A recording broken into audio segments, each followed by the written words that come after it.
मंत्रिमंडल के मेरे सहयोगी शिवराज सिंह चौहान जी,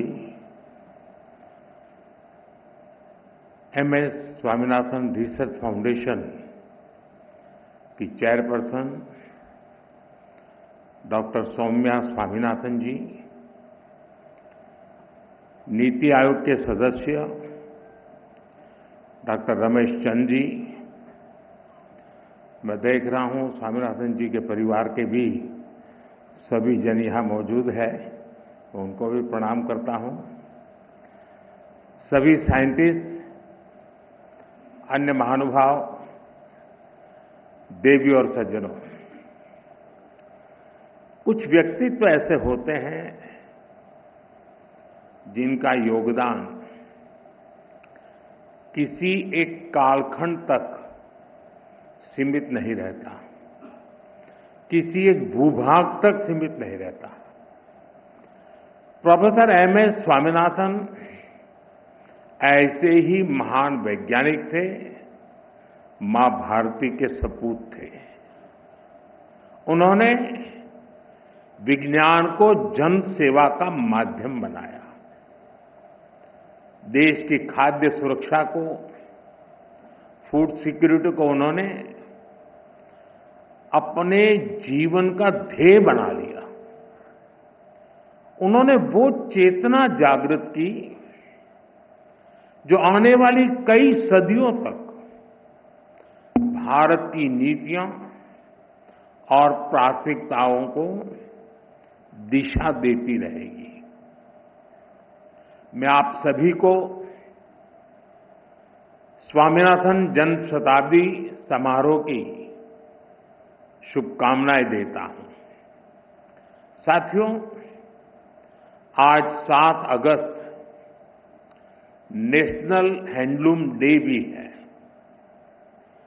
पिछले 10 सालों में हैंडलूम सेक्टर को देश भर में नई पहचान और ताकत मिली है। मैं आप सभी को, हैंडलूम सेक्टर से जुड़े लोगों को राष्ट्रीय हथकरघा दिवस की बधाई देता हूं। साथियों, डॉक्टर स्वामीनाथन के साथ मेरा जुड़ाव कई वर्षों पुराना था।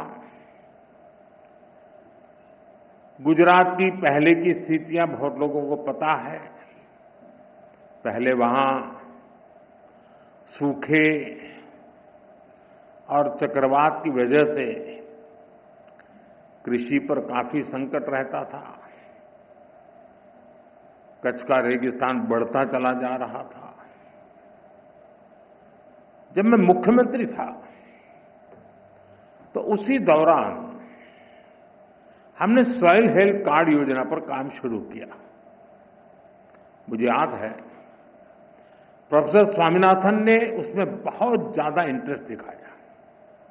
उन्होंने खुले दिल से हमें सुझाव दिया, हमारा मार्गदर्शन किया। उनके योगदान से इस पहल को जबरदस्त सफलता भी मिली। करीब 20 साल हुए जब मैं तमिलनाडु में उनके रिसर्च फाउंडेशन के सेंटर पर गया था। साल 2017 में मुझे उनकी लिखी किताब the quest for a world without hunger, उसको रिलीज करने का मौका मिला था। साल 2018 में जब वाराणसी में इंटरनेशनल राइस रिसर्च इंस्टीट्यूट के रीजनल सेंटर का उद्घाटन हुआ तो भी उनका मार्गदर्शन हमें मिला। उनसे हुई हर मुलाकात मेरे लिए एक लर्निंग एक्सपीरियंस होती थी।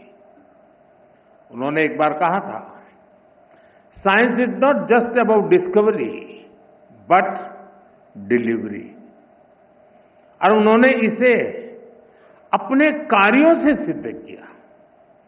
वो केवल रिसर्च नहीं करते थे, बल्कि खेती के तौर तरीके बदलने के लिए किसानों को प्रेरित भी करते थे। आज भी भारत के एग्रीकल्चर सेक्टर में उनकी अप्रोच, उनके विचार हर तरफ नजर आते हैं। वो सही मायने में मां भारती के रत्न थे। मैं इसे अपना सौभाग्य मानता हूं कि डॉक्टर स्वामीनाथन को हमारी सरकार में भारत रत्न से सम्मानित करने का सौभाग्य मिला। साथियों, डॉक्टर स्वामीनाथन ने भारत को खाद्यान्न में आत्मनिर्भर बनाने का अभियान चलाया, लेकिन उनकी पहचान हरित क्रांति से भी आगे बढ़कर थी। वो खेती में केमिकल के बढ़ते प्रयोग और मोनोकल्चर फार्मिंग के खतरों से किसानों को लगातार जागरूक करते रहे। यानी एक तरफ वो ग्रेन प्रोडक्शन बढ़ाने का प्रयास कर रहे थे और साथ ही उन्हें एनवायरमेंट की, धरती मां की भी चिंता थी। दोनों के बीच संतुलन साधने और चुनौतियों का समाधान करने के लिए उन्होंने एवर ग्रीन रिवॉल्यूशन का कंसेप्ट दिया। उन्होंने बायो विलेज का कंसेप्ट दिया, जिसके जरिए गांव के लोगों और किसानों का सशक्तिकरण हो सकता है। उन्होंने कम्युनिटी सीड बैंक और अपॉर्चुनिटी क्रॉप्स जैसे आइडियाज को बढ़ावा दिया। साथियों, डॉक्टर स्वामीनाथन मानते थे कि क्लाइमेट चेंज और न्यूट्रिशन की चुनौती का हल उन्हीं फसलों में छुपा है जिन्हें हमने भुला दिया है। ड्राउट टॉलरेंस और सॉल्ट टॉलरेंस पर उनका फोकस था। उन्होंने मिलेट्स, श्री अन्न पर उस समय काम किया जब मिलेट्स को कोई पूछता नहीं था। डॉक्टर स्वामीनाथन ने वर्षों पहले ये सुझाव दिया था कि मैंग्रोव की जेनेटिक क्वालिटी को धान में ट्रांसफर किया जाना चाहिए। इससे फसलें भी जलवायु के अनुकूल बनेगी। आज जब हम क्लाइमेट एडेप्शन की बात करते हैं तो महसूस होता है कि वो कितना आगे की सोचते थे। साथियों, आज दुनिया भर में बायोडायवर्सिटी को लेकर चर्चा होती है। इसे सुरक्षित रखने के लिए सरकारें अनेक कदम उठा रही हैं, लेकिन डॉक्टर स्वामीनाथन ने एक कदम आगे बढ़ते हुए बायो हैप्पीनेस का आइडिया दिया।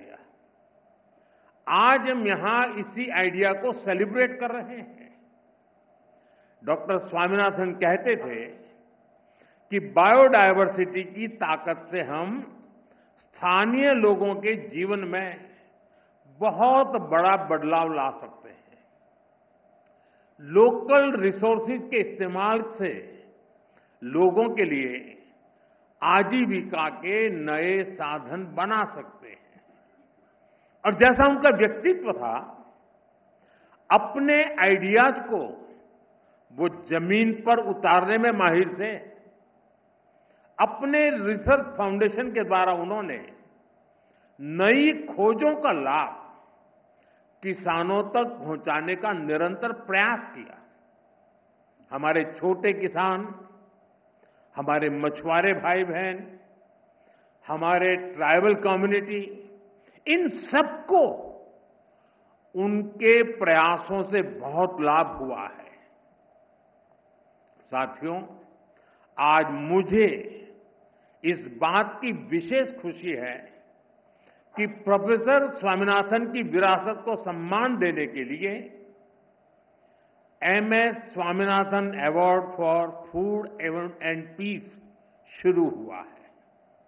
ये इंटरनेशनल अवार्ड विकासशील देशों के उन व्यक्तियों को दिया जाएगा जिन्होंने फूड सिक्योरिटी की दिशा में बड़ा काम किया है।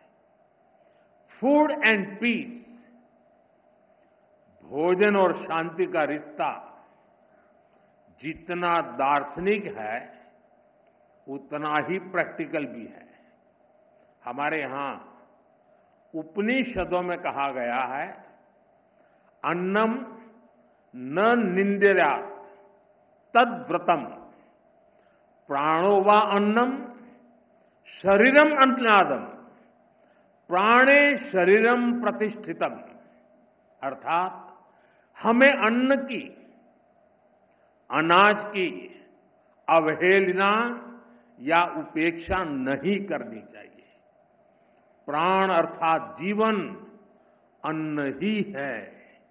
इसलिए साथियों, अगर अन्न का संकट पैदा होता है तो जीवन का संकट पैदा होता है, और जब हजारों लाखों लोग के जीवन का संकट बढ़ता है तो वैश्विक अशांति भी स्वाभाविक है।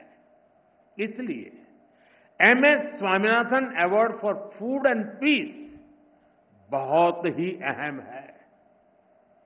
मैं यह पहला अवार्ड पाने वाले नाइजीरिया के टैलेंटेड साइंटिस्ट प्रोफेसर आडेनले, उनको बहुत बहुत बधाई देता हूं। साथियों, आज भारतीय कृषि जिस ऊंचाई पर है वो देखकर डॉक्टर स्वामीनाथन जहां भी होंगे उन्हें गर्व होता होगा। आज भारत दूध, दाल और जूट के प्रोडक्शन में नंबर 1 है।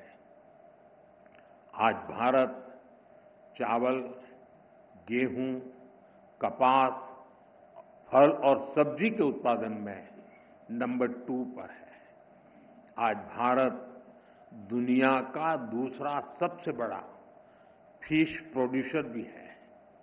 पिछले साल भारत ने अब तक का सबसे ज्यादा फूड ग्रेन प्रोडक्शन किया है। ऑयल सीड्स में भी हम रिकॉर्ड बना रहे हैं। सोयाबीन, सरसों, मूंगफली सभी का उत्पादन रिकॉर्ड स्तर पर बढ़ा है। साथियों, हमारे लिए अपने किसानों का हित सर्वोच्च प्राथमिकता है।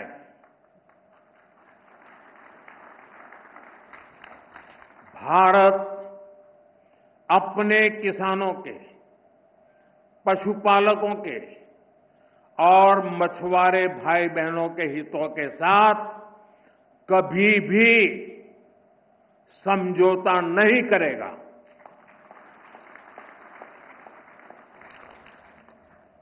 और मैं जानता हूं व्यक्तिगत रूप से मुझे बहुत बड़ी कीमत चुकानी पड़ेगी, लेकिन मैं इसके लिए तैयार हूं। मेरे देश के किसानों के लिए, मेरे देश के मछुआरों के लिए, मेरे देश के पशुपालकों के लिए आज भारत तैयार है।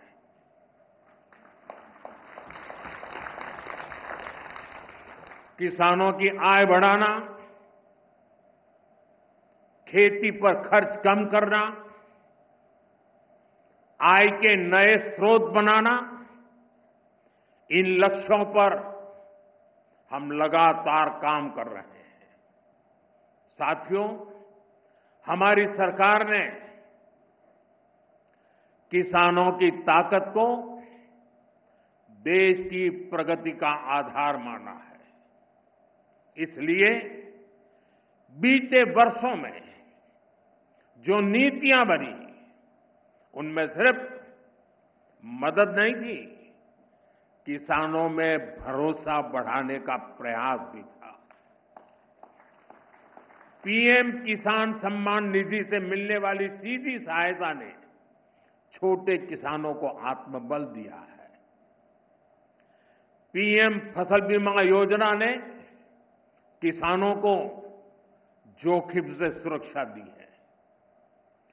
सिंचाई से जुड़ी समस्याओं को पीएम कृषि सिंचाई योजना के माध्यम से दूर किया गया है। 10,000 एफपीओस के निर्माण ने छोटे किसानों की संगठित शक्ति बढ़ाई है। कोऑपरेटिव्स और सेल्फ हेल्प ग्रुप्स को आर्थिक मदद ने ग्रामीण अर्थव्यवस्था को नई गति दी है। ई-नाम की वजह से किसानों को अपनी उपज बेचने की आसानी हुई है। पीएम किसान संपदा योजना ने नई फूड प्रोसेसिंग यूनिट्स भंडारण के अभियान को भी गति दी है। हाल ही में पीएम धन धान्य योजना को भी मंजूरी दी गई है। इसके तहत उन 100 डिस्ट्रिक्ट को चुना गया है जहां खेती पिछड़ी रही। यहां सुविधाएं पहुंचाकर, किसानों को आर्थिक मदद देकर खेती में नया भरोसा पैदा किया जा रहा है। साथियों, 21वीं सदी का भारत विकसित होने के लिए पूरी जी जान से जुटा है और ये लक्ष्य हर वर्ग, हर प्रोफेशन के योगदान से ही हासिल होगा। डॉक्टर स्वामीनाथन से प्रेरणा लेते हुए अब देश के वैज्ञानिकों के पास एक बार फिर इतिहास रचने का मौका है। पिछली पीढ़ी के वैज्ञानिकों ने फूड सिक्योरिटी सुनिश्चित की। अब न्यूट्रिशनल सिक्योरिटी पर फोकस करने की आवश्यकता है। हमें बायो फोर्टिफाइड और न्यूट्रिशन से भरपूर फसलों को व्यापक स्तर पर बढ़ाना होगा ताकि लोगों का स्वास्थ्य बेहतर हो, केमिकल का उपयोग कम हो, नेचुरल फार्मिंग को बढ़ावा मिले। इसके लिए हमें अधिक तत्परता दिखानी होगी। साथियों, क्लाइमेट चेंज से जुड़ी चुनौतियों से आप भली भांति परिचित हैं। हमें क्लाइमेट रेजिलिएंट क्रॉप्स की ज्यादा से ज्यादा वैरायटीज को विकसित करना होगा। ड्राउट टॉलरेंट, हीट रेजिस्टेंट और फ्लड एडेप्टिव फसलों पर फोकस करना होगा। फसल चक्र कैसे बदला जाए, किस मिट्टी के लिए क्या उपयुक्त है, उस पर अधिक रिसर्च होनी चाहिए। इसके साथ ही हमें सस्ते सॉइल टेस्टिंग टूल्स और न्यूट्रिएंट मैनेजमेंट के तरीके से उसको भी विकसित करने की आवश्यकता है। साथियों, हमें सोलर पावर्ड माइक्रो इरिगेशन की दिशा में और ज्यादा काम करने की आवश्यकता है। ड्रिप सिस्टम और प्रिसिशन इरिगेशन को हमें ज्यादा व्यापक और असरदार बनाना होगा।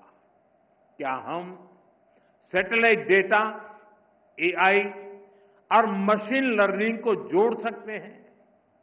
क्या हम ऐसा सिस्टम बना सकते हैं जो उपज का पूर्वानुमान दे सके, कीटों की निगरानी कर सके और बुआई के लिए गाइड कर सके?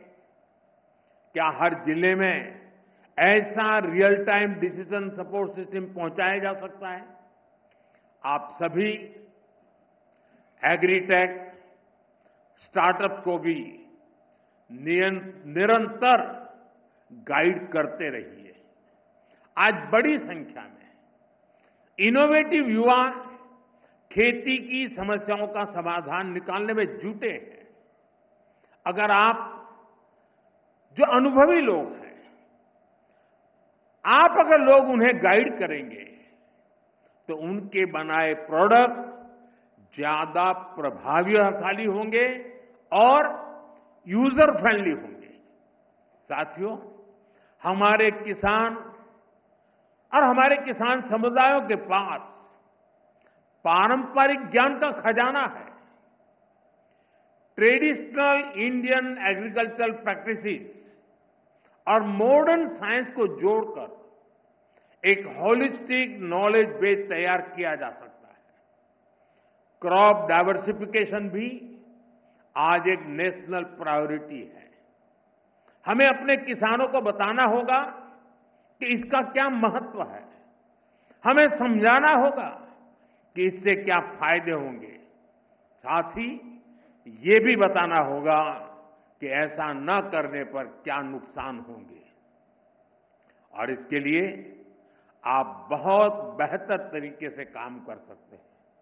साथियों, पिछले साल जब मैं 11 अगस्त को यहां पूसा कैंपस में आया था तो कहा था कि एग्रीकल्चर टेक्नोलॉजी को लैब से लैंड तक पहुंचाने के लिए प्रयास बढ़ाएं। मुझे खुशी है कि मई जून के महीने में विकसित कृषि संकल्प अभियान चलाया गया। पहली बार देश के 700 से ज्यादा जिलों में वैज्ञानिकों की करीब 2200 टीमों ने भाग लिया। 60,000 से ज्यादा कार्यक्रम किए। इतना ही नहीं, करीब करीब 1.25 करोड़ जागृत किसानों के साथ सीधा संवाद किया। हमारे वैज्ञानिकों का ज्यादा से ज्यादा किसानों तक पहुंचने का ये प्रयास बहुत ही सराहनीय है। साथियों, डॉक्टर एमएस स्वामीनाथन ने हमें सिखाया था कि खेती सिर्फ फसल की नहीं होती, खेती लोगों की जिंदगी होती है। खेत से जुड़े हर इंसान की गरिमा, हर समुदाय की खुशहाली और प्रकृति की सुरक्षा, यही हमारी सरकार की कृषि नीति की ताकत है।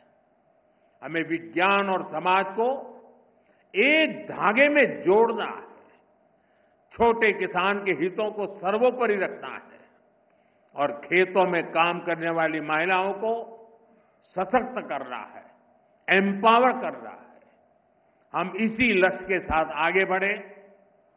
डॉक्टर स्वामीनाथन की प्रेरणा हम सभी के साथ है। मैं एक बार फिर आप सभी को इस समारोह की बहुत बहुत बधाई देता हूं। बहुत बहुत धन्यवाद।